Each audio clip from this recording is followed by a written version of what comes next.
क्या कह रहे हैं कि हमारा दूसरे शासन से दबाव आ रहा है, हम आप पे काम थोड़ा लेट करेंगे। अब हम बहुत प्रताड़ित हैं कि हम 1.5 साल से घर नहीं जा रहे हैं सर। जी बताएं, आप लोग भी यहाँ पे आप धरना दे रहे हैं, पीछे आपके बैनर है, किस बात को लेके धरना दे रहे हैं, कितने समय से दे रहे हैं, क्या कुछ हुआ है इसमें सब बताएं। सर मेरा नाम धीरेन्द्र कुमार सिंह है और उत्तर प्रदेश अधीनस्थ सेवा चयन आयोग से हम लोग का एक भर्ती निकलती है 2019 में, और कुछ समस्याओं की वजह से ये एग्ज़ाम इसका होता है 2022 में, और हम लोग लगातार इस एग्ज़ाम के लिए धरना लगातार देते हैं, तब वो हमारा पेपर करवाते हैं। उसके बाद वो पेपर कराने के बाद आंसर की के लिए हम लोग लगातार आयोग के चक्कर काटते हैं। 23 में वो डीवी कराते हैं। उसके बाद हम लोग क्या करते हैं, देखिए यहाँ देख लीजिए, आवेदन आता है, 3 वर्ष बाद पेपर होता है, 3 माह बाद उत्तर कुंजी दी जाती है और 6 महीने बाद आपका डीवी कराया जाता है। उसके बाद लगातार सर हम लोग 7 महीने से लगातार हम लोग परेशान हैं, और बहुत परेशान होने के बाद हम लोग यहाँ धरने स्थल पे पिछले 34 दिन से हम लोग यहाँ बैठे हुए हैं लगातार, लेकिन कोई सक्षम अधिकारी यहाँ नहीं आता है। सचिव जी क्या कहते हैं कि आप अपने कार्मिक विभाग से सारी चीज़ें क्लियर करा के लाइए, हम आपका काम करा देंगे। हम लोगों ने पूरा प्रयास किया, कार्मिक विभाग से सारी चीज़ क्लियर भी करवा दी, लेकिन सचिव जी ने अपने वादों को तोड़ दिया है, और वो क्या कह रहे हैं कि हमारा दूसरे शासन से दबाव आ रहा है, हम आप पे काम थोड़ा लेट करेंगे। आप ये बताइए कि हम लोग कहाँ जाएं, किस तरह चीज़ें करें। मात्र एक मीटिंग करके फाइनल डिसीजन लेना है कि कौन सा डिग्री डिप्लोमा रखना है और फाइनल रिजल्ट निकालना है, और उसमें कुछ आप नहीं है। ये ज़रा बताइए, ये काम हमारा है कि आयोग का है? हम लगातार, उन्होंने कहा, हम लोगों ने अपना काम कंप्लीट कराया। आप ये बताइए, ये काम आयोग का था, आयोग के सचिव का था, लोगों का था, हम लोग ये काम करवा के दे रहे हैं, उसके बाद भी वो अपने बात पे टिक नहीं रहे। जाते हैं तो डांट देते हैं हमको, लगातार ये कह रहे हैं, मतलब एक तो वो गलत कर रहे हैं, ऊपर से वो हमको डांट भी रहे हैं। और सबसे बड़ी समस्या सर ये है कि ये न्यूज़ के माध्यम से हमारे गांव में पता चल गया कि सभी को लोग मतलब नियुक्ति दे दी गई है। सबको नियुक्ति दे दी गई, ऐसा क्या, ऐसा पेपर में छप गया? पेपर में छप गया। अब हम बहुत प्रताड़ित हैं कि हम 1.5 साल से घर नहीं जा रहे हैं सर। घर जाते हैं तो बहुत परेशानी ये होती है कि मतलब कहा जाता है कि सभी का मतलब नियुक्ति होगी, बस इसी को नहीं दिया गया, हमेशा झूठ बोलता है। क्योंकि इससे पहले सर मैं ऑडिटर में दिया था, उसका मतलब एक अखिलेश सरकार में इंटरव्यू दिया, योगी जी आए, उसको फिर से इंटरव्यू करवाए कि नहीं इसमें कुछ हुआ होगा, फिर से इंटरव्यू करवाए, फिर भी इंटरव्यू दिए, लेकिन फिर क्या किए, ले जाकर कोर्ट में फंसा दिए।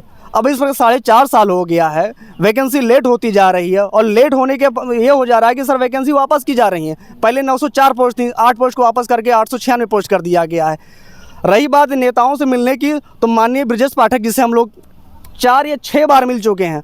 पहले वो तो कई बार वो मतलब एक हम लोग जब लोग मिले तो बस खाली एक न्यूज़ मीडिया के माध्यम से एक सोशल साइट पे या फेसबुक पे लिख देते थे कि जनता आई, उसका हम लोग ने निदान किया। जी आप बताइए कि हमारा रिजल्ट जो आता है, डीवी का रिजल्ट 15 फरवरी को आता है। उसके बाद हम लोग लगातार चक्कर काटते हैं, तो डीवी हमारी हो जाती है मई में। उसके बाद देखिए, प्रवीर कुमार जी ने कहा है कि आपका रिजल्ट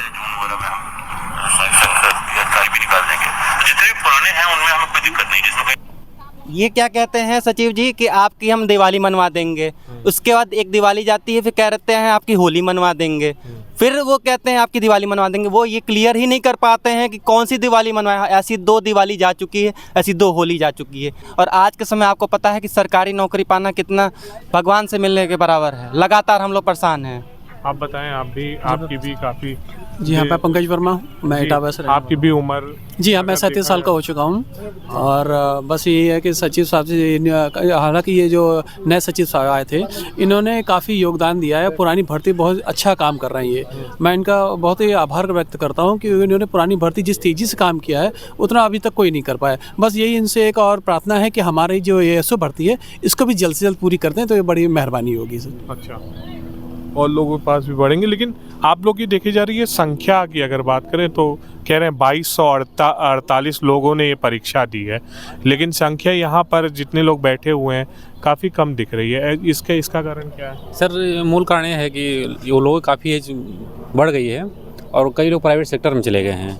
रिजल्ट आ नहीं रहा, लगभग 4.5 साल 5 साल होने वाला है, और इतनी एज हो गई है कि लोग पढ़ाई लिखाई बंद होने की वजह से प्राइवेट सेक्टर में चले गए हैं। इस संख्या सर घटती चली जा रही है। हमारी जनसंख्या है, 4 लोग गए हैं ब्रजेश पाठक के यहाँ, माननीय ब्रजेश पाठक सर के यहाँ मिलने गए हुए हैं, और 5 लोग गए हैं सर माननीय मुख्यमंत्री उप मुख्यमंत्री केशव प्रसाद जी के यहाँ, और 3 लोग हमारे गए हैं फिर से सचिव जी के यहाँ मिलने। तो इतनी जनसंख्या हमारी रोज़ मिलने के लिए जाती है, और सर जितने लोग बचे हैं वो ये लोग हैं।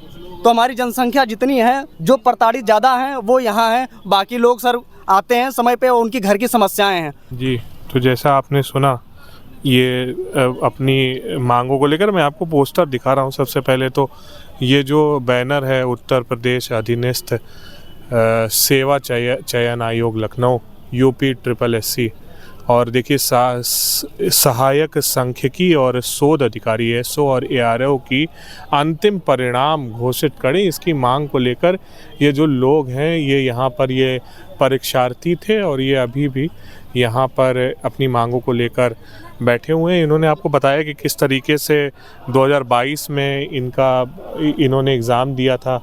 740 पद हैं, 896 पोस्टों के लिए इन्होंने, जो ये ARO और ASO के पोस्ट हैं उसके लिए इन्होंने एग्ज़ाम दिया था, लेकिन अभी तक उसका परिणाम नहीं घोषित किया गया है।